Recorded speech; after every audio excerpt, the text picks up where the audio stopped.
이게 노트북에서 하면은 이거 파워포인트 화면만 나오지가 않더라고요. 그래가지고 지금 이렇게 하고 있는데 뭐가 문제인지 좀 알아보고 다음에 중간고사 끝나고 스터디하기 전까지 한번 왜 그런지 봐야겠어요. 어쨌든 이제 3차 스터디 진행할게요. 이번에 할 거는 수식과 연산자고요. 수식과 연산자가 뭔지 그리고 수식과 연산자에 대해서 오늘 할 겁니다. 이렇게 여러 가지가 있고 대충 말씀드리자면 일단 연산자가 아주 많은데 프로그래밍을 잘하는 방법은 다른 게 아니에요. 그냥 연산자가 뭐가 있는지 알고 그리고 라이브러리 함수라던가 그거는 이제 나중에 배울 거지만 이 함수를 제외하고 연산자 얘기만 하면 이제 그 프로그래밍 언어에서 그 언어가 지원해주는 연산자랑 그런 어, 그런 걸 잘 하는 게 이 프로그래밍을 잘한다. 그 지원해주는 걸 잘 활용하는 게 프로그래밍을 잘한다라고 할 수도 있는 거예요. 그래가지고 이번에는 다양한 연산자에 대해서 좀 알아볼 거고요. 일단 수식이 뭔지 알아야겠죠? 이게 수식이란 게 그냥 이렇게 적혀 있는데 연산자들과 피연산자들의 조합. 해가지고 이제 연산자는 말 그대로 더하기, 곱하기 이런 것처럼 어떤 연산을 시키는 기호고요. 피연산자는 그런 연산을 당하는 애들이에요. 변수가 될 수도 있고 상수가 될 수도 있겠죠. 그래서 이제 연산자 수에 따라서 단항, 이항, 삼항 연산자를 하는데 이제 이거는 크게 뭐 시험에 나올 수도 있으니까 제가 적어놨어요. 그래서 지금 제가 배울 연산자들이에요, 오늘. 오늘은 아니고 몇 개는 나중에 그 이제 포인터나 구조체 같은 거는 나중에 그거에 대해서 배워야지 알 수 있는 거니까 그건 나중에 배우고 지금 오늘 배울 거는 이 정도입니다. 여기서 예, 여기까지 형변항까지 배울 거고요. 그래서 이제 산술연산자 먼저 볼게요. 산술연산자는 그냥 아시죠? 더하기, 빼기, 곱하기, 나누기 이런 게 산술연산자예요. 근데 이게 수학적으로 쓴 연산자를 이제 그대로 수학적으로 쓴다고 되는 게 아니겠죠. 예를 들어서 이렇게 y는 mx 플러스 b가 있어요. 근데 이거를 그냥 프로그램에 mx가 이제 곱하기인데 그냥 mx라고 쓰면은 이게 n 곱하기 x가 되는 게 아니라 mx라는 새로운 변수가 되는 거예요.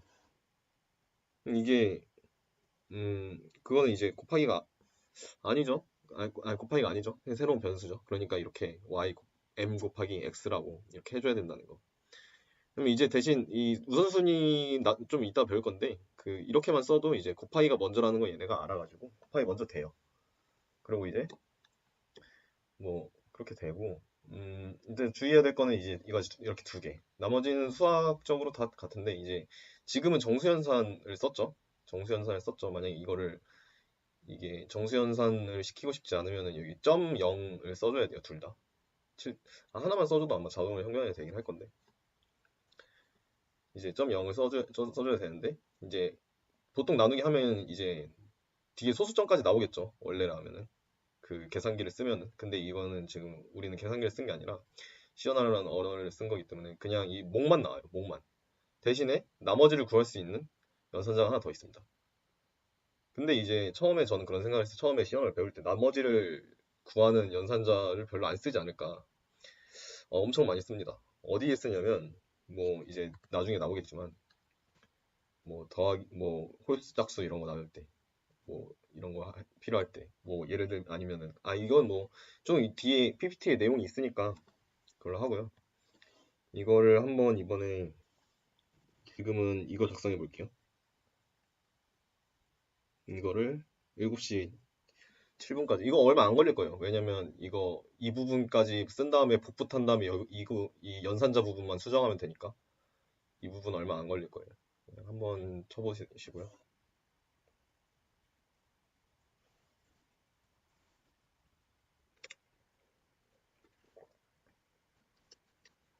네, 7분 됐으니까 계속 할게요. 이거 복사 붙여넣기 하는 게 그 뭐 편법이라거나 그런 게 아니에요. 다 그렇게 하고 그래야지 능률도 오르겠죠. 일하는 건데. 그래서 뭐 여러분들이 만약에 코딩 시험을 본다 그러면은 이미 작성한 코드를 반복해야 된다면 복사 붙여넣기 기능 뭐 이게 비주얼 스튜디오 안 쓸 수도 있으니까 그 툴에 복사 붙여넣기 기능을 어떻게 하는지 미리 알아두고 시험 때 그걸 활용하면은 이제 속도를 많이 빠르게 할 수 있어요. 그렇게 해가지고 지금처럼 이렇게 하나 적어놓고 4번 붙여넣기 해가지고 이렇게 쓰면 되겠죠. 자, 이거 퍼센트 이거 좀 특이하죠. 이거는 그 원래 퍼센트 넣으면 이렇게 형식 지정자를 의미하는 거잖아요. 그래서 퍼센트 하나를 적으면은 이게 형식 지정자인지 뭔지 몰라요. 그래서 퍼센트 2개를 적어주는 거예요. 그러면 이게 그냥 이게 퍼센트라는 의미를 이제 이 문자열 내부에서 퍼센트를 그냥 출력하겠다 이런 의미인 거를 알 수 있습니다. 그래가지고 이제 보면은 이렇게 나오죠. 정수를 연산을 했기 때문에요. 왜냐면 인트잖아요. 인트형이잖아요. 인트저형 이렇게 정수 연산을 했기 때문에 7 나누기 4의 몫은 1 그리고 나머지는 3이 이렇게 나오는 거죠. 이 예제를 지금 몇 번 더 쓸 거예요. 지우지 말고 놔두시고요. 이 예제도 있어요. 이것도 이번에는 이렇게 해볼게요. 이거 왜 이렇게 나왔지? 제가 정신이 없어가지고 이게 그대로 이거 안 써버렸네요. 그대로. 근데 이거 이렇게 하면은 어쨌든 이렇게 안 나옵니다. 수정해야겠네. 뭐 나중에 수정하도록 하고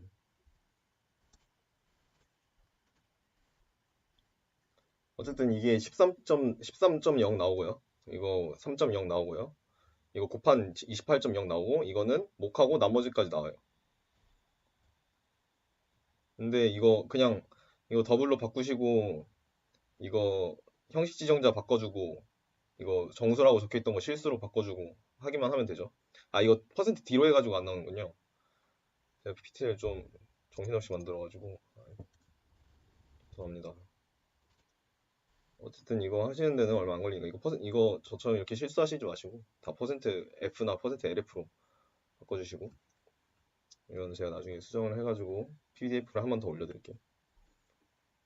그래서 이제 산술연산자가 에서 이제 저런 4층 연산과 나눗셈 그 나머지 연산을 하는 모드 연산이라고 해요. 나머지 연산은 모드 연산이라고 하는데 모듈러 연산.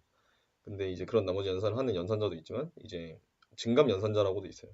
근데 이 증감 연산자 개념이 처음 배울 때 좀 헷갈리는 개념인데 이게 뭐냐면 일단 나머지 연산자에 대해서 좀 보면은 이제 뭐 짝홀수, 정수 배수 판별 이런 데서도 많이 쓰고요. 그 외에도 좀 많이 써요. 뭐 가장 실용적인 예를 들어보자면 만약에 60초 이상의 초가 있어요. 한 130초 이렇게 받았어요. 그럼 그건 2분 10초잖아요. 그러면 이제 130을 60으로 나누면 몫은 2가 나왔으니까 2분이라는 걸 알 수 있는데 나머지 초도 구하고 싶은 거죠. 그럴 때 퍼센트를 쓰는 거예요. 나머지 연산자. 그럼 130% 60은 나머지가 10이니까 2분 10초 하고 나타낼 수 있겠죠. 그런 프로그램을 만든다고. 자, 그리고 부호 연산자도 이제 산술 연산자 중 하나인데요. 그 부호를 그냥 말 그대로 반전시켜주는 거예요. 앞에 마이너스를 붙여주면은 이제 이게 부호가 바뀌는 거죠. 지금 x에다가 마이너스 10을 넣고 x를 마이너스 x로 만들어줬으니까 이 마이너스 10이 되는 거죠. 자, 그리고 증감연산자는 뭐냐면 이제 값을 하나 증가시키는 건데요. 이게 뭐냐면 어떤 정수값이 있어요. x에 어떤 정수값이 있는데 이 정수값을 올려주는 거예요. 둘 다 이 플러스 x랑 x 플러스 둘 다 올려주는 거예요. 근데 이게 차이가 있어요. 차이가 뭐냐면 이 플러스가 변수 앞에 있잖아요. 그러면은 이 예를 들어주면서 보여줄게요. 이 한 줄이 수식이에요. 이 한 줄이 시작하기 전에 먼저 플러스를 해줘요. 근데 플러스가 뒤에 있다? 그러니까 하나를 먼저 올려주고 이 수식이 실행되는 거죠. 근데 플러스가 뒤에 있다? 그러면 이게 먼저 실행이 되고 그 다음에 그 다음에 y가 증가하는 거예요. 그게 왜 그러면 굳이 그렇게 하냐? 이거는 뭐 필요하니까 그렇게 하는데 일단은 이 예제를 한번 볼게요. 이거 먼저 한번 볼까요? 일단은 이 증감연산자의 규칙인데요. 이 괄호가 있든 없든 있든 없든 이거는 그냥 이 한 줄의 전이거나 후예요. 그러니까 만약 이거 바깥에 괄호가 있어가지고 다른 거 먼저 실행을 된다 해도 만약에 플러스 x라면 먼저 실행이 되고 하는데 이거는 일단은 지금 괄호 안에 x 플러스가 있잖아요. 이게 전부 실행이 되고 만약에 x가 1이다, 2다, x가 2라면 먼저 3이 되고 13이 된 다음에 x 값이 하나가 더해져요. 그래서 이게 x가 2였다면 이 한 줄의 값은 그래도 13입니다. 왜냐면 이 한 줄이 끝나고 나서 하나가 증가되는 거기 때문에. 그래서 이 한 줄이 끝나야지 x는 3이 되는 거예요. 상수에 적용할 수 없어요.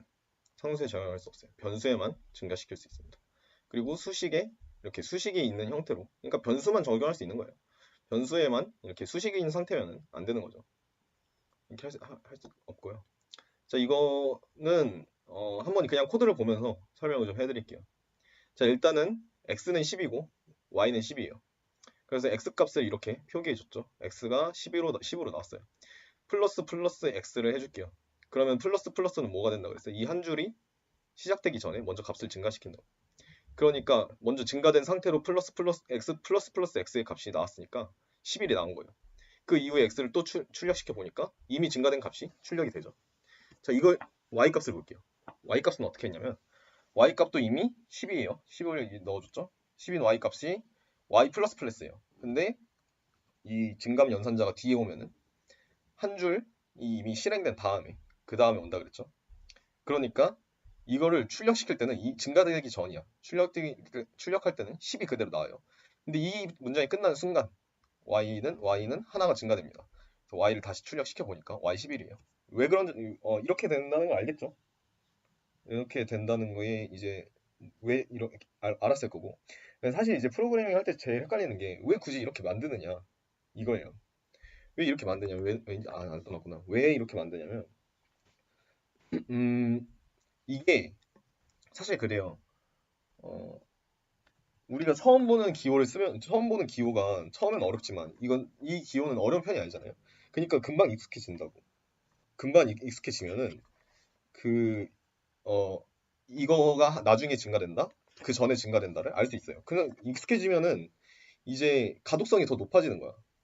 근데 이거는 그렇게 복잡한 연산자가 아니니까 금방 익숙해지고 금방 이제 알 수 있는 거죠. 아, 어, 얘를 그냥 이제 증가시키려면은 얘를 이렇게 증가시키는 법 말고 다르게 증가시키는 법도 있는데 뭐 x에다가 x 플러스 1을 대입해주면 돼요. 대입 연산자를 써가지고. 그렇게 하는 것보다 이렇게 하는 게 좀 더 빠르죠. 그리고 이제 데이터 구조론 같은 것만 배워도 값을 이제 문장이 실행되기 전에 증가시켜야 되고 후에 증가시켜야 되고 그런 경우가 있어요. 그러니까 이제 이거 많이여도 지금 우리 스터디 하다가도 증감 연산자 많이 쓸 수도 있고요. 그래서 이제 다음으로 넘어갈게요. 이게 대입 연산자인데 그 대입 연산자 제가 말씀드렸죠. 이거 x는 x 플러스 1 여기 나왔네요. 이게 수학으로는 이게 말이 안 되는 거잖아요. 수학적으로 보면은. 근데 이거는 이제 프로그래밍에서 가능한데 이거는 왜냐면 이 대입 연산자라는 게 는이에요. 는이라고 하는데 이거는 왼쪽과 오른쪽이 같다는 의미가 아니에요. 왼쪽에 있는 거를 오른쪽에 있는 거를 왼쪽에 넣어주겠다는 거예요. 그러니까 x 플러스 그래서 이제 오른쪽과 왼쪽이 있으면은 이 대입 연산자의 오른쪽과 왼쪽이 있으면은 오른쪽 게 먼저 연산이 되거든요. 그럼 이제 오른쪽 x 플러스 1이 연산이 된 다음에 x 플러스 1이 x에 들어가는 겁니다. 그럼 이제 하나 증가시키는 거죠. x 플러스 1과 다를 게 없어 보이지만 다르다는 거. 왜냐면 x 플러스 1이나 아니 x 플러스나 플러스 x나 그거는 이제 문장이 시작되거나 시작되기 전에 하는 거기 때문에 그거는 다르다고 할 수 있어요. x 플러스 1을 굳이 쓰지 않는 이유는 여러분이 하다 보면은 느낄 겁니다. 지금 제가 예시가 생각이 안 나가지고 그건 뭐 죄송한데 생각이 안 나가지고 당장 설명드릴 수가 없지만 어쨌든 그렇다는 거. 그래서 일단은 이 위에 두 개는 틀린 거예요. 왜냐면 등호의 왼편에 이 대입 연산자의 왼편엔 변수 하나만 올 수 있어요. 변수 하나만. 그렇기 때문에 변수 하나만 와야 되는데 여기 상수가 왔죠. 있을 수 없는 일이고요. 컴파일러 오류가 납니다. 그리고 이거는 뭐 그러면 이거 오른쪽에 먼저 했는데가 됐으니까 100을 그냥 y에 넣어주고 x 더하기 y 해버리면 되는 거 아니냐라고 하지만 이 등호 왼쪽에는 하나의 변수가 와야 됩니다. 이거는 변수가 아니죠. 수식이죠. 수식이 왔죠. 그러니까 안 되는 거예요. 하지만 오른쪽에는 이제 수식이 올 수 있기 때문에 오른쪽에 수식이 왼쪽에 변수 x에 들어갑니다. 자, 이런 수식도 가능해요. 이런 수식도 가능한데 어떻게 되는 거냐면 일단은 이제 등호 왼쪽에는 변수 하나밖에 없죠. 가능하겠죠. 그래서 이 오른쪽에 수식이 있죠. 수식이 되면은 9가 되면 2 더하기 7은 9가 됩니다. 이 9가 x에 들어가는 거예요. x에 들어가면은 이 들어간 x인 9가 더해지는 거예요. 9가 더해져서 10 더하기 9 해서 10 더하기 9가 19, 19가 y에 들어가는 이런 순서를 가져요. 자, 그래가지고 대입 연산자에 대해 좀 알아보기 위해서 이걸 한번 작성해 볼게요. 이것도 얼마 안 걸릴 것 같아요. 이제 19분까지 할게요.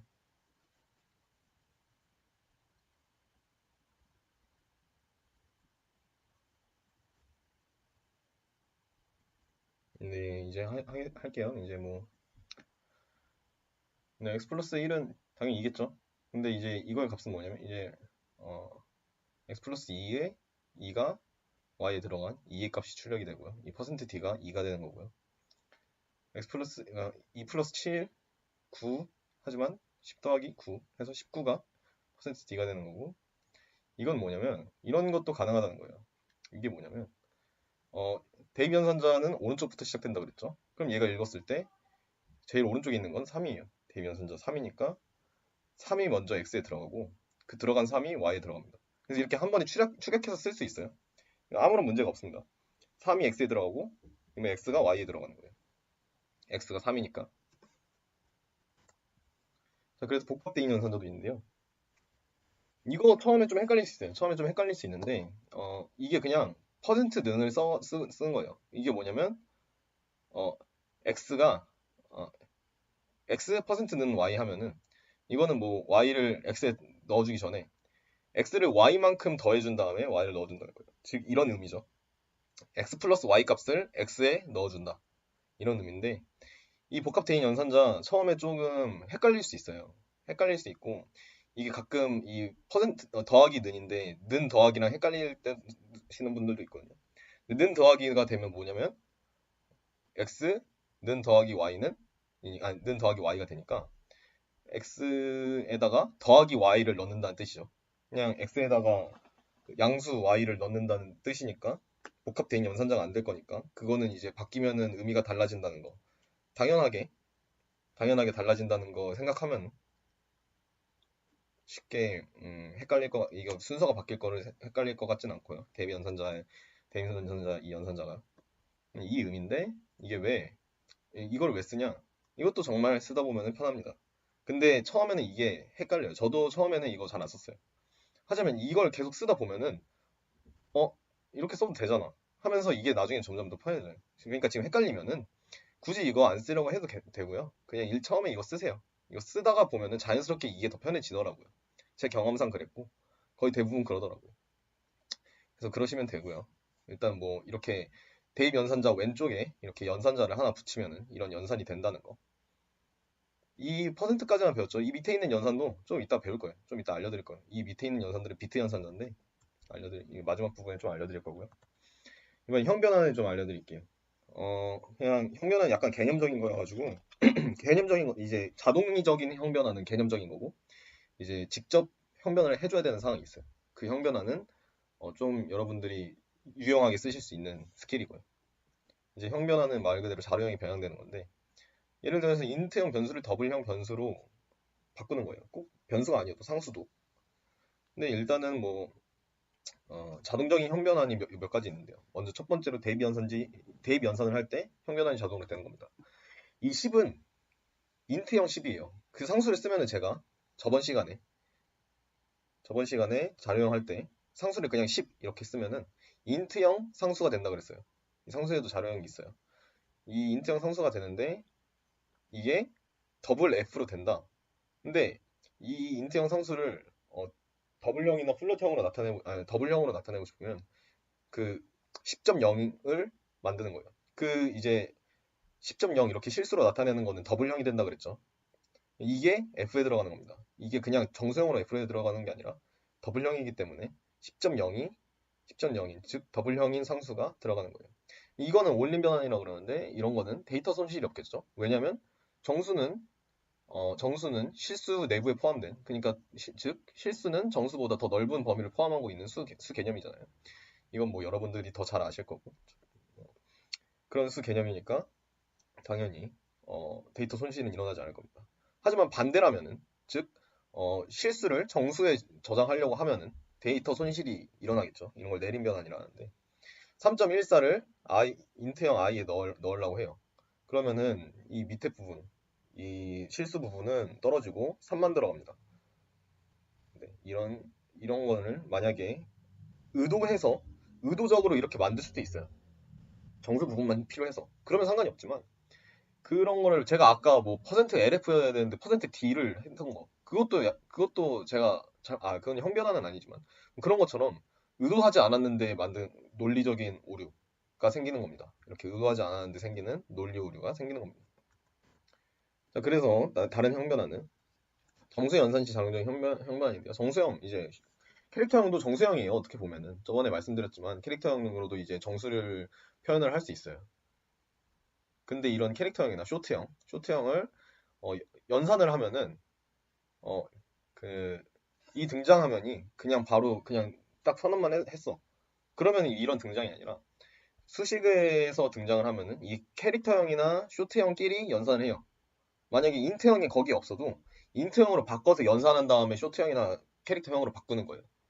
왜냐면 CPU가 가장 쓰기 좋은 자료형이 인트형이라고 했죠. 인테저형.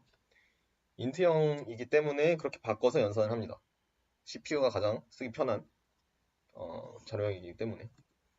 그래서 이제 정수는 무조건 연산할 때 인트형으로 바뀐다라는 거. 그리고 수식 연산시 자동적인 형변환이라는 거는 그 정수형 외에 실수형이 막 섞여 있을 때, 이런 식으로 실수형이 섞여 있을 때는 더 높은 형태로 변환이 됩니다. 이게 더블형일 수도 있고 플롯형일 수도 있고, 그런데 이제 그런 형태가 데이터의 손실이 나지 않게 하기 위해 그렇게 형변환이 되는 겁니다. 이런 형변환 말고 프로그래머가 직접 자료형을 변환하는 경우도 있어요. 이렇게 수식에다가 수식 앞에 자료형을 적어주는 거예요. 이거 상수나 변수 하나만 있어도 수식이라고 했죠. 이것도 수식이에요. 어떻게 보면. 이제 1.234 앞에 괄호를 치고 인트라고 하면은, 지금 이거는 더블형 상수지만 앞에 인트를 쓰면 이거는 1이 되는 겁니다. 1이 되는 거예요. 근데 이 예제가 있는데, 예제를 한번 볼게요. 지금 보면은 이거를 그러니까 상수에다가 했죠. 상수에다가 했는데, 상수에다가 이제 나중에 이거 변수 앞에도 할 수 있어요. 변수도 잠깐 더블형을 만들어주는 거죠. 근데 그거는 이 괄호를 써가지고 형변을 해줬을 그 당시 그 한 줄만 그렇게 되고, 그 이후로는 원래 자료형으로 계속 유지돼요. 그러니까 만약 인트형 i를 선언해가지고 잠깐 어딘가에서 더블형 i로 써도 그 이후로는 이때만 더블형이 되고 그 이후로는 계속 인트형 i가 된다는 거예요. 무슨 말인지 알아들으셨을 거라 믿고, 제가 원래 다른 스터디를 할 때는 그 다른 분들 이제 표정을 보거나 이해했냐고 여쭤보고 하는데, 지금 뭐 이게 실시간으로 피드백을 받을 수 없는 상황이고 뭐 표정을 볼 수 없는 상황이다 보니까 지금 그냥 뭐 이해하셨다고 생각하고, 만약 이해가 안 되셨으면 저한테 개인톡으로나 단톡에서 질문을 해주시면 되겠습니다. 그럼 뭐 이해 안 되시는 부분은 저한테 말씀해 주세요. 정말로. 그러면 제가 잘 알려드릴게요. 어쨌든 이렇게 되고요. 이거를 한번 볼게요. 이거를 어떻게 볼 거냐면, 그냥 타이핑하고 계셨을지도 모르겠는데 타이핑하고 계셔도 상관없고요. 이 두 번째 줄 보면은, 이 첫 번째 줄 보면은 5 나누기 4잖아요. 아까 말씀드린 대로 1.0000이 나왔어요. 왜냐면 이 5하고 4는 정수형이잖아요. F가 더블형이어도 이 5하고 4가 상수인데 더블형이잖아요. 근데 이제 이거는 명시적으로 5를 더블형으로 바꿔줬어요. 5를 바꿔줬는데 이거 하나만 더블형이지만, 아까 말씀드렸죠. 정수형하고 실수형이 섞여 있으면 더 높은 자료형으로 승격이 된다. 그렇기 때문에 이건 5.0만 돼 있지만 이것도 4.0이 돼가지고 더블형이 돼가지고 연산이 돼가지고 1.25가 나온 겁니다. 이것도 볼게요. 이것도 보면은 5.0, 즉 실수형 실수형 상수예요. 이거 5.0이지만 5.0이고 이것도 정수형이지만 실수형과 정수형을 연산했기 때문에 이것도 자동으로 실수형이 돼가지고 승격돼가지고 이렇게 나눠준 겁니다. 이건 당연히 가능하겠고요. 위에 이렇게 가능했으니까. 자, 이것도 볼게요. 이거는 뭐냐면 이거 먼저 연산이 되죠. 이거의 결과는 3.1이겠죠. 3.1이지만 이제 퍼센트가 됐기 때문에 3.1이지만 그 실수형에서 정수형으로 변환된 거죠. 내림 변환이 된 거죠. 내림 변환이 됐으면은 디모션이라고 하는데 내림 변환을 어쨌든 디모션이 되면은 이렇게 3.1에서 3이 됐어요. 뭐 반대는 뭐 올림 변환은 프로모션이라고 하고요. 참고로 어쨌든 이제 1.3은 인트형인데 1.3은 아니 그러니까 1.3은 그 더블형인데 이걸 명시적으로 인트형으로 바꿔준 거예요. 그러면 이게 뭐가 되겠어요? 1.3이 1이 되겠죠. 이 1.8도 인트형으로 바꿔주면은 1이 되겠죠. 1 더하기 1이 되니까 2가 나온 거예요. 이렇게 각각 형변을 하면은 이런 효과가 나타난다라는 거. 자, 다음으로 넘어갈게요. 이번엔 관계연산자예요. 이 관계연산자를 배우는 순간 물론 이 관계연산자로만 하는 건 아니지만 여러분들이 다음 장에서 배울 조건문을 사용하실 수 있는 조건이 됩니다. 조건문을 사용하기 위해서 관계연산자가 많이 사용되고요. 물론 관계연산자만 사용되는 건 아니지만 조건문의 조건식을 쓸 수 있는 툴입니다. 그래서 자 그러면 아까 말씀드렸죠. 그냥 는 하나만 쓰면 대입이라고. 그거를 방지하기 위해 같다를 의미할 수 있는 거는 이게 있어요. 같다를 의미하는 거는 그래서 같다를 의미해주기 위해서는 는을 쓰면 됩니다. 는을 쓰면은 x와 y가 같은가 라는 뜻이에요. 그러면 x와 y가 다른가를 알기 위해서는 느낌표를 써요. 는 앞에 느낌표를 쓰면은 느낌표 는을 쓰면은 이거를 쓰면은 x와 y가 다른가 라는 의미입니다. 자, 이거 두 개는 알겠죠? x가 y보다 큰가 x가 y보다 작은가. 이거는 뭐냐면 크거나 같은가. 이거 한 줄에 크거나 같은가 표현할 수 없잖아요. 키보드에서 한 줄에 크거나 같은가를 표현할 수 없기 때문에 그러니까 한 그 수식으로 표현할 수 없잖아요. 그래서 한 줄에 이걸 표현하기 위해서 크거나 같은가. 이거 그 순서가 헷갈리면은 크거나 같은가 작거나 같은가 말이 이렇게 나오잖아요. 보통 저는 어렸을 때 뭐 교과서에서 그렇게 배웠거든요. 그러니까 그거를 생각하시고 크거나 같은가 하니까 크거나가 먼저 나오고 같은가가 나오고 이렇게 생각하시면 좀 외우시는데 편하실 거예요. 그래서 이 두 개의 피연산자를 비교하는 데 사용이 되고요. 그래서 결과가 같다면은 참이겠죠. 이렇게 크거나 같은가 뭐 이렇게 x와 y가 같은가 했는데 같으면 참이겠죠. 참을 의미하는 건 C에서는 1입니다. 거짓을 의미하는 건 0이고요. 사실 이거 좀 뒤에서도 말할 거지만 사실은 이제 0 이외의 모든 것은 참이에요. 이건 뒤에서 말씀드릴게요. 어쨌든 x와 y가 같다. 만약에 넣는 연산자를 썼는데 그러면은 이 x와 y의 값은 1이 나옵니다. 만약에 다르다면 0이 나오고 이런 식이에요. 다른 언어에서는 0 아니고 1 불리한이라고 이제 여러분들이 만약에 데이터 구조론을 C++로 배운다면은 그 데이터 구조론에서는 뭐 불리한 자료형이 있어가지고 true, false로 나오기도 할 텐데 어쨌든 그렇다는 거고요. 이제 관계연산자를 사용할 때 주의할 점이 있어요. 주의할 점은 관계를 알기 위해서 x와 y가 같다는 관계를 알기 위해서 사용할 연산자인데 그 x 넣는 y 대신에 대입 연산자인 x는 y를 사용하지 않도록 주의를 해주셔야 되고요. 그리고 이제 이런 식은 수학적으로는 같지만 이렇게 쓰면 뭐가 되냐면 2는 x보다 작다 그리고 5보다 작다가 되는 게 아니라 이거 먼저 연산이 된 다음에 5가 됩니다. 근데 이게 뭐예요? 이거는 지금 만약 이 연산이 맞으려면은 3, 4일 때만 참이 돼야 되잖아요. 만약 x가 정수라면 3하고 4일 때만 참이 돼야 되잖아요. 하지만 이거는 어느 경우에도 참이 돼요. 왜냐면 만약에 3을 넣었으면 당연히 참이 돼야겠지만 3을 넣었으면은 일단 0을 넣어봅시다. 0을 넣으면은 이 전체 결과는 수학적으로는 false가 거짓이 돼가지고 0이 돼야겠죠. 하지만 0을 넣어버리면 여기에 이거 먼저 연산이 돼가지고 거짓이죠. 그러니까 0이 나오는 거예요. 이 0과 그때의 0과 5를 비교하게 되는 거예요. 그럼 0과 5를 비교하면은 0은 5보다 작죠. 그러니까 1이에요. 0이 나왔어야 되는데 1이 나온다고. 이게 x가 그래서 2하고 5 사이에 있든 2하고 2보다 작든 5보다 크든 다 1이 나옵니다. 그래서 이런 경우는 안 된다. 이렇게 쓰면은 이제 원하는 결과를 도출할 수 없다. 그래서 2는 x보다 작고를 쓰려면 end를 써주고요. x는 5보다 작다.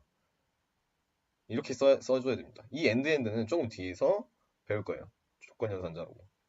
좀 뒤에서 하여튼 이런 식으로 써야 된다. 조건을 알려면. 그래서 이제 한정된 비트로 실수를 비교하는 것에서 주의하라 그랬는데요. 이게 무슨 말이냐면 이게 뭐냐면 저번 시간에 배웠죠. 1 곱하기 10의 32승이에요. 1 곱하기 10의 32승 더하기 0.01이에요. 엄청 큰 수와 엄청 작은 수를 비교했죠. 저번에 그렇게 하면은 이 컴퓨터가 표현하는데 한계가 있어가지고 그냥 작은 걸 무시해버린다고 했어요. 그렇기 때문에 이거는 0.01만큼 크지만 수학적으로는 크지만 컴퓨터가 연산하기에 이거는 0.01보다 큰다고 인사를 못하는 거예요. 그냥 0.01을 없애버리는 거예요. 그래서 1에 10 곱하기 32승, 1 곱하기 10의 32승이랑 10의 32승이랑 같다고 그냥 보는 거죠. 이거 0.01 빼면은 같은 수잖아요. 그러니까 이게 거짓이 될 수도 있어요. 이런 거를 좀 주의를 하셔야 된다. 물론 이렇게 큰 수를 다룰 일은 생각보다 많이 없습니다. 일단 지금까지 제 경험으로는. 사실 이제 실수형이든 정수형이든 표현을 하는데 한계가 있긴 한데 이제 여러분들이 거기까지는 안 하실 건데 그 데이터 구조론을 배워가지고 아마 트리를 배우면 트리였나? 네, 트리를 배우면 아마 이게 정수를 무한대로 표현을 할 수 있는 방법을 여러분들이 프로그램을 할 수 있어요. 물론 그런 과제를 전자과에서 내주진 않겠죠. 뭐 소프트과 애들한테나 내주겠죠. 하지만 그런 방법이 있다. 근데 좀 그것도 어려울 겁니다. 그렇게 큰 수를 다룰 일은 별로 없을 거고요. 그래서 논리연산자죠. 이번에 논리연산자였네. 아까 제가 조건연산자 했네. 논리연산자인데 이 논리연산자가 지금 이제 말씀드린 거예요. 이 엔드가 그리고라는 뜻이에요. 그리고 엔드라는 뜻입니다. 왜 엔드를 하나만 안 쓰냐? 하나만 쓰면 비트 연산자이기 때문이에요. 그거 비트 연산자 뒤에 할 거예요. 이거는 논리를 알기 위해서 뭐 조건 연산자도 맞는 말일 거예요. 조건 연산자도 맞는 말일 건데 어쨌든 논리 연산자. 아 조건 연산자가 다른 거구나. 조건 연산자는 그 사막 연산자에서 다른 건데 제가 잠깐 헷갈렸는데 조건 연산자 어차피 그 조건 연산자도 조금 이따 볼 거고요. 논리 연산자가 있는데 논리 연산자는 이렇게 서로 이 x하고 y 이게 x, y가 꼭 변수가 아니라 그 수식일 수도 있어요. 이런 식으로 수식일 수 있겠죠. 이런 식으로 이것과 이것. 그러니까 이게 모두 참이면 즉 x가 2보다 크고 5보다 작으면 참이 되는 거죠. end를 쓰면은 그리고예요. 그러니까 여러분들 뭐 집합을 배우셨나? 배우셨다면 쉽게 이해를 하실 거고요. 만약에 안 배우셨다면 지금 말씀드리자면 그리고가 나오면은 둘 다 참여해야 되고요. 이렇게 or 또는이 나오면 둘 중에 하나만 참이면 됩니다.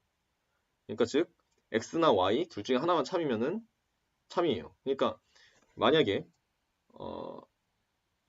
이걸로 표현을 하긴 그렇네. 뒤에 예제가 있으니 없네. 그래서 어쨌든 예를 들면은 x가 y보다 작다. 근데 x가 g보다 작아도 된다. 그러니까 g보다 커도 x가 g보다 크거나 y보다 작다. 예를 들면은 이거의 반대 경우죠. 반대의 경우. 그러니까 2보다 크고 2보다 크고 5보다 작은 경우가 참이어야 되는데 이거의 반대 경우면은 2보다 작거나 같고 5보다 크거나 같아야겠죠. 그런데 동시에 2보다 작거나 같고 5보다 크거나 같을 수는 없잖아요. 그러니까 이거의 반대 경우는 2보다 작거나 같거나 또는 2보다 작거나 같다 또는 5보다 크거나 같다. 그 또는일 때는 둘 중에 하나만 이 수식이 둘 중에 하나만 쓰면 되죠. 그럴 때 이 or 연산자를 쓰는 겁니다. 연산자는 간단해요. 그냥 이 x 또는 그 외 값이 참이면은 거짓을 만들어주고 거짓이면은 참으로 만들어주는 거예요. 그래가지고 이 end or 연산자는 이런 식으로 됩니다. 이게 뭐냐면 이게 그 절대값이 절대값. 여러분 역슬래시 쓰시죠? escape 시퀀스 쓸 때 우리 역슬래시 쓰잖아요.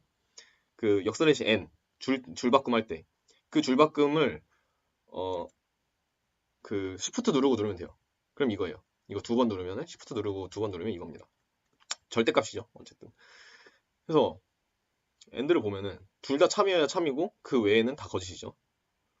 O를 보면은 둘 중 하나만 참이어도 둘 다 참이어도 당연히 참이고 둘 중 하나만 참이어도 다 참이고 둘 다 거짓이어야 거짓이죠. 그래서 AND보다는 OR이 좀 더 참인 경우가 더 많다. 포함하는 경우니까. 낮 연산자의 이제 논리 연산자의 주의사항이 있는데 이제 낮 연산자의 주의사항을 먼저 보면은 일단은 아까 말씀드렸죠. 사실은 0이 아니면 모두 참으로 취급한다고. 0만 거짓이에요. 그 외에는 사실 다 참이에요.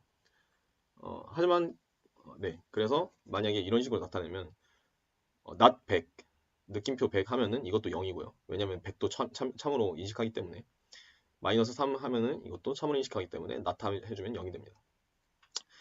그리고 이제 좀 그냥 근데 컴퓨터에서 참을 나타낼 때는 얘가 이건 참이네 하면은 C에서 얘가 참이네 하면 1을 반환해요. 얘가 1 외에 다른 걸 반환하는 경우는 없어요. 하지만 우리가 프로그래밍을 할 때 뭐 프로그램을 할 때 0 외에 다른 수는 다 참으로 반환한다는 거. 그리고 이제 논리에서는 이제 사실 논리적인 거에서는 그러면 not을 2번 하면 원래 값을 덜어야 되잖아요. 하지만 이게 사실은 이제 이게 먼저 되기 때문에 이 not 3이 먼저 되기 때문에 0으로 됐다가 이게 사실 이게 not 3 하면은 두 번 not 게이트를 갔으니까 not 게이트가 안 돌았기 때문에 안 돈 거나 마찬가지이기 때문에 3이 나와야 되는데 이거는 좀 그냥 여러분들 아직 뭐 논리 게이트 배우는 과목이 없으니까 그냥 그렇구나 하고 넘겨요. 좀 이해 안 되면.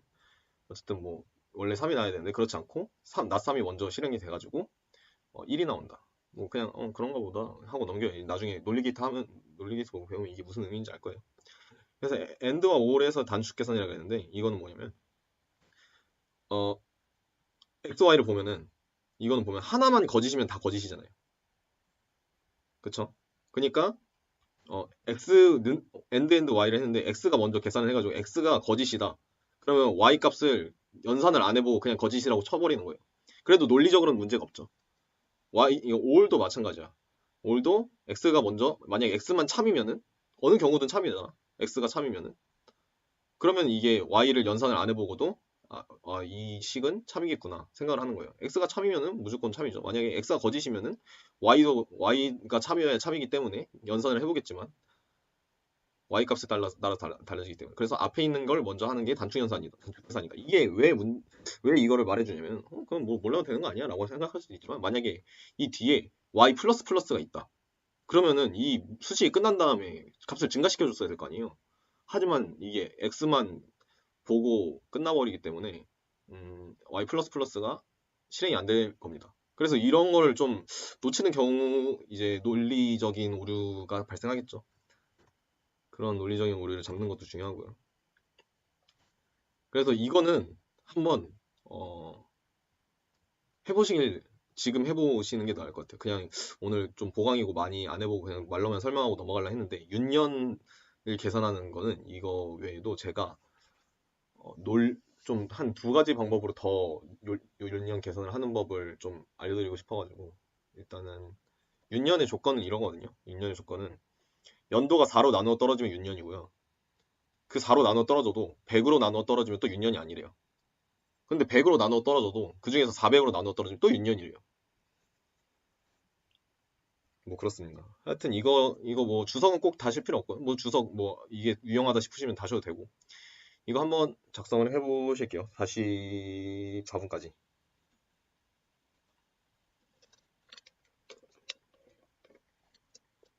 그래서 이제 퍼센트 연산자도 썼고 이제 는는인 연산자도 썼고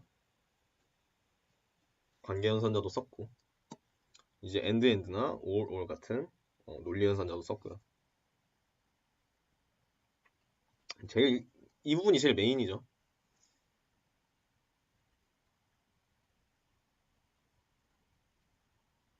즉 지금 그냥 치면서 들으세요.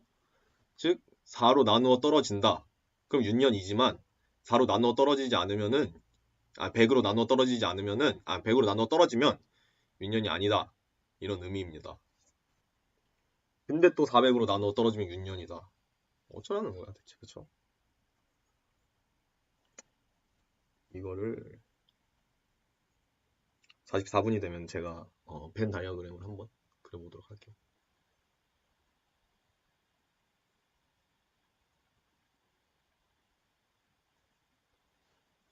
44분이 됐으므로 제가 그림판에서 한번 설명을 드리도록 하겠습니다.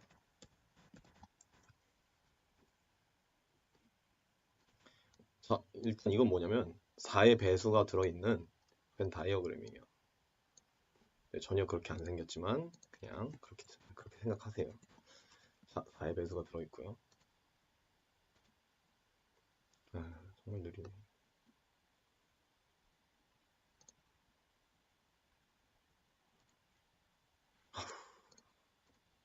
그냥 이렇게 쓸게요. 네, 어쩔 수 없다. 4의 배수가 있고 그 4의 배수 안에 100의 배수들이 있겠죠.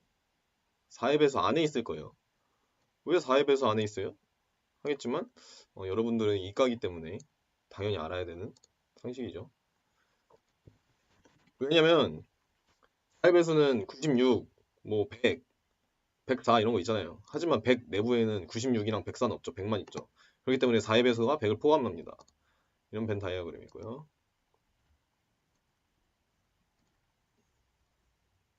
이건 400. 400 배수죠. 뭐 X 다 쳐줬으면 좋았을 텐데. 어쨌든 뭐 그렇다 치고 400의 배수도 마찬가지겠죠. 지금 뭐가 윤년이냐면 윤년인 거를 뭐 초록색으로 이제 칠해 볼게요. 4의 배수면 윤년이래요. 4의 배수 내부에 있는 거 다 4의 배수죠. 근데 100의 배수면 윤년이 아니라 했는데 그럼 100의 배수는 윤년이 아니래요. 근데 그 중에 400의 배수는 또 윤년이래요. 그럼 이거죠. 4의 배수지만 4의 배수지만 400의 배수가 아니면서 100의 배수인 것만 윤년이 아니죠. 그러면은 이런 게 윤년 이런 얘들이 이 초록색으로 칠해진 얘들이 윤년입니다. 그럼 이건 어떻게 되냐면 보시면 4의 배수인 얘들, 4의 배수인 얘들, 100의 배수가 아닌 얘들 그 중에서 일단 4의 배수인 얘들이 있는 거에서 엔드 연산자이기 때문에 모든 숫자 물론 모든 숫자는 아니겠지만 그러니까 우리가 지금 다룰 숫자 중에서 4의 배수인 얘들이 여기서 딱 싹 걸러진 거예요. 여기서 싹 걸러지고 그 다음에 100의 배수가 아닌 얘들도 걸러지는 거죠. 엔드 연산자. 그래서 5월 연산자에서 근데 5월 연산자에서 400의 배수인 얘들이 다시 포함되는 거죠. 왜냐면 왜 엔드고 왜 올이냐 이런 걸 저 처음에 좀 헷갈렸어요. 저도 한 번만 더 설명해 줄게요.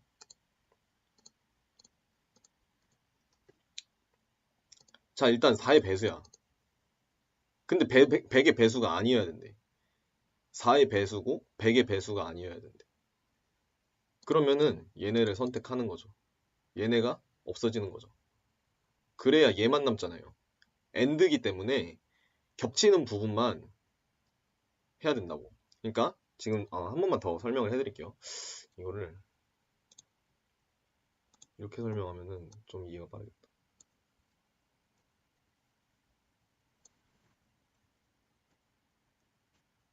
여기다 옮기고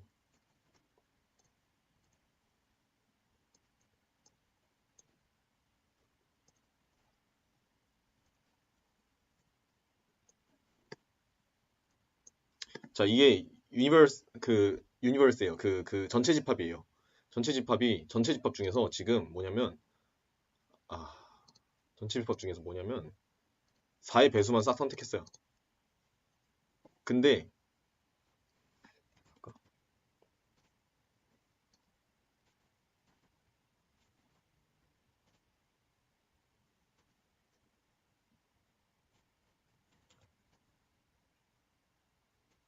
자, 4의 배수만 선택을 했는데 4의 배수만 어떻게 선택할 거냐면 4의 배수만 선택했는데 이번에는 4의 배수가 이번에 100의 배수가 아니어야 된대.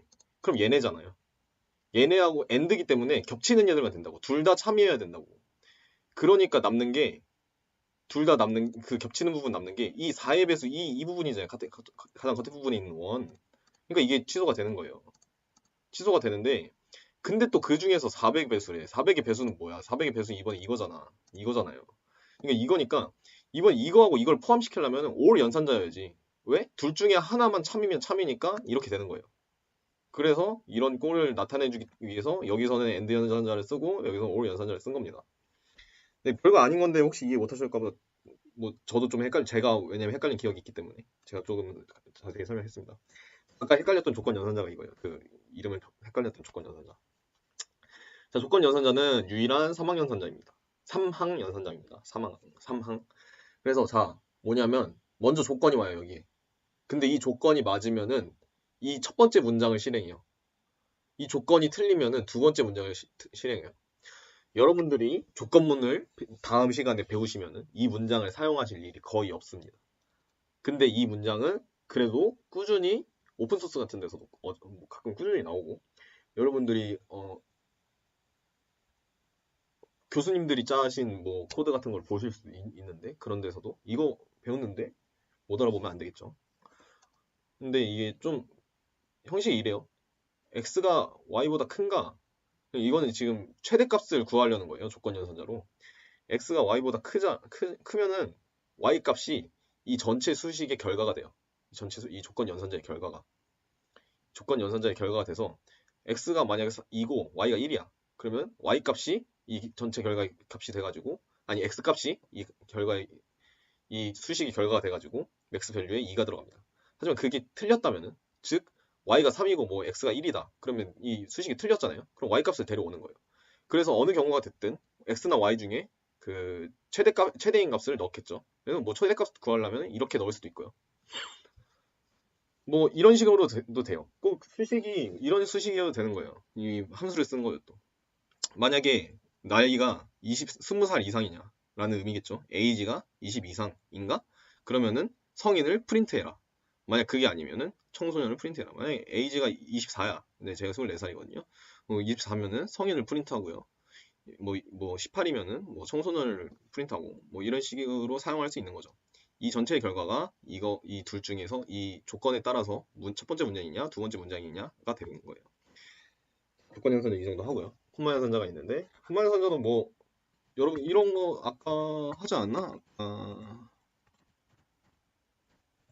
이런 거 int x y 인트형으로 x랑 y를 한다는 거잖아요. 이 콤마 연산자 쓴 거예요. 이것도 연산자예요.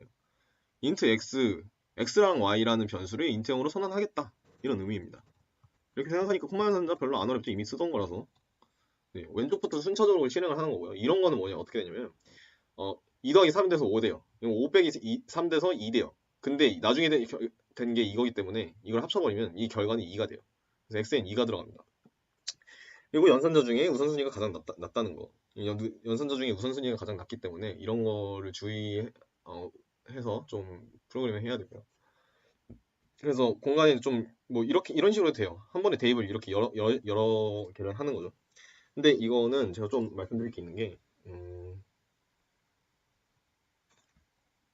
아니다. 그냥 메모장에 하나.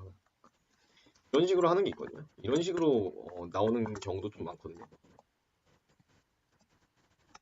뭐 이런 식으로 나오는 경우가 많은데 이게 문제가 될 건 없어요. 지금은 int x는 x, y, z가 int형 변수가 선언이 되고 3을 넣어주고 1을 넣어주고 0을 넣어주는 건데 좀 예전 버전이나 뭐 컴파일러에 따라서 이게 좀 오류가 나기도 하고 그런다고 하더라고요.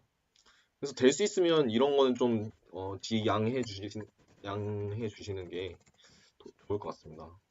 그래서 이런 식으로 바꿔 쓰는 게 좀 더 좋을 거고요. 이거 몇 번 쓰는 거 뭐 하면은 복붙하는 거 뭐 그냥 치는 거 하면은 얼마 안 걸리잖아요.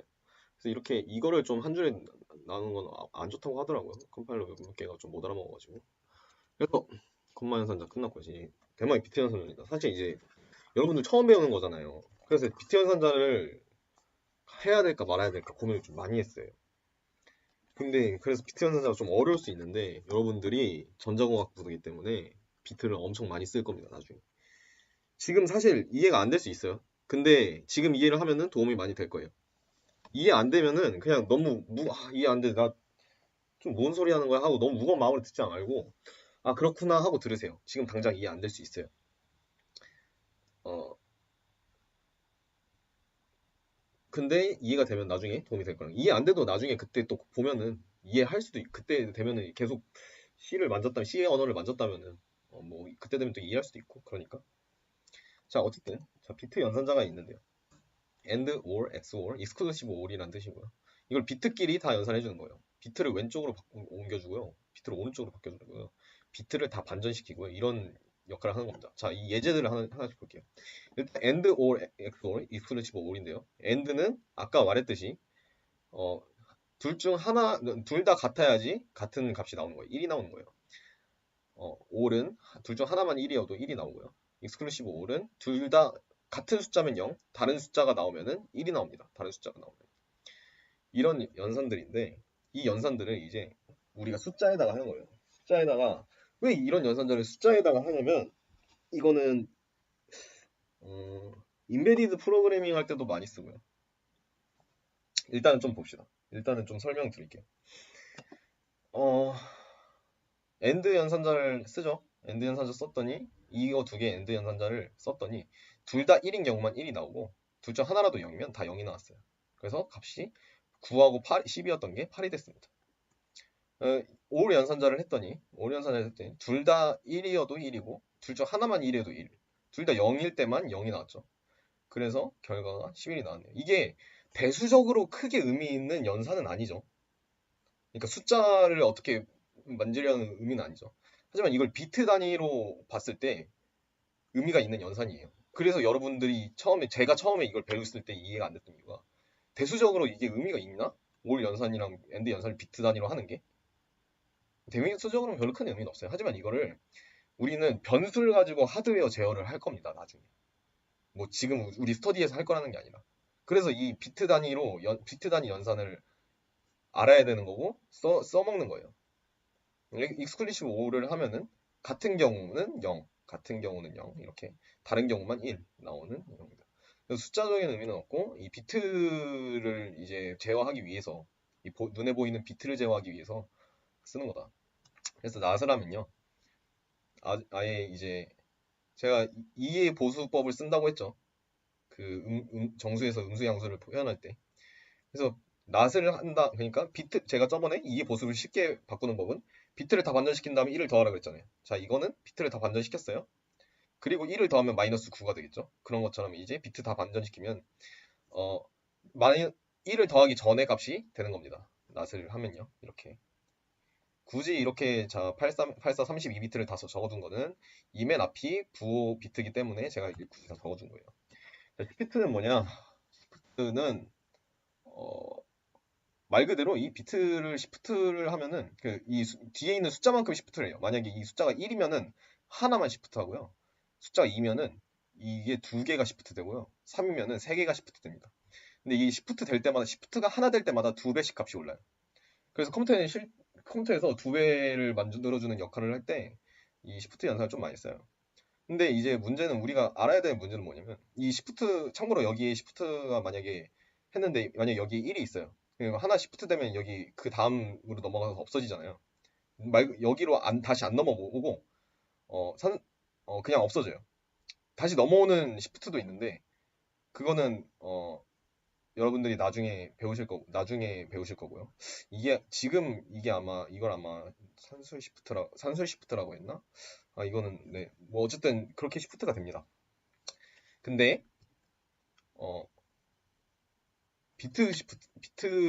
산술 시프트는 아니겠구나. 비트를 생각을 하니까. 어쨌든 비트를 생각하는 시프트이기도 해가지고 이게 보면은 이것도 이거랑 마찬가지로 1이 있었는데 이 하나 오른쪽으로 시프트 하니까 1이 없어졌죠. 다시 여기로 안 왔죠. 시프트 하니까 하나 없어졌어요. 그냥 없어져 버렸어요. 근데 그럼 이건 뭐예요? 왜 근데 시프트 해가지고 0이 없어졌는데 1이 와요? 0이 가면은 시프트 되면은 1이 오는 거예요? 라고 생각할 수 있는데 그게 아니라 이 맨 앞에 있는 비트는 부호 비트라 했잖아요. 이 부호 비트를 이걸 시프트 해버렸는데 부호가 바뀌어버리면은 갑자기 엄청난 큰 양수가 나올 거 아니에요. 여기가 0이 돼버리면은. 그래가지고 이 C에서 시프트를 하면은 이 부호 비트 오른쪽으로 시프트 하면은 이 부호 비트를 따라서 시프트가 됩니다. 부호 비트 이게 만약에 오른쪽으로 더 시프트가 계속 시프트가 돼도 이 오른쪽이 1이라면은 왼쪽이 계속 1이라면은 부호 비트가 1이라면은 오른쪽으로 시프트 시켜도 계속 1이 나와요. 이 부호 비트를 따라갑니다. 그래서 이 경우도 양수인 부호 비트이기 때문에 0이 나왔죠. 그리고 이제 이제 마지막이에요, 거의. 우선순위 결합 규칙. 이거 이렇게 우선순위 그냥 제가 적어놨는데요. 외우라고 적어놓은 거 아니에요. 근데 뭐 시험에는 외우라고 하시면은 어쩔 수 없이 외워야 되겠죠. 하지만 프로그램을 할 때 실제로 이거 외우는 사람은 많이 없어요. 뭐를 외우냐면 보통 이거 사이즈 if가 아니라 사이즈 of입니다. 자꾸 오타가 하나씩 나네요. 이거 뭐 end보다 all이 높다는 거? 이 정도? 그 외에 뭐 외워본 게 없는 것 같아. 네, 그 정도? 네. end보다 all이 더 높다는 거. 그래서 굳이 가로를 쳐줄 필요 없다는 거. 그렇습니다. 그래서 뭐 이거 결합 규칙 뭐 이 정도는 아마 교수님이 외우라고 하실 수도 있을 것 같아요. 이거는 이 정도는. 근데 저는 아니었습니다. 어쨌든 뭐 그거는 여러분들이 수업 들으시면서 판단하는 게 좋을 것 같고요. 그래서 이 연산 규칙을 이번에는 실습이에요. 이거를 여러분들 보강인데 이거를 보강이어 참여하셨으니까 그래도 이거를 쓰시고 이 결과값을 저한테 보내주세요. 결과값을 그냥 단톡이든 겐톡이든 결과값 보내주시고 제 생각에 그렇게 이거 좀 생각보다 원하는 대로 안 나올 거예요.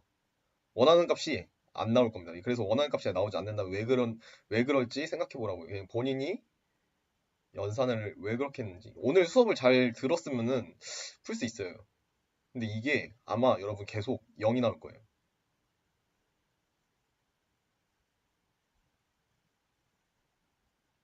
네.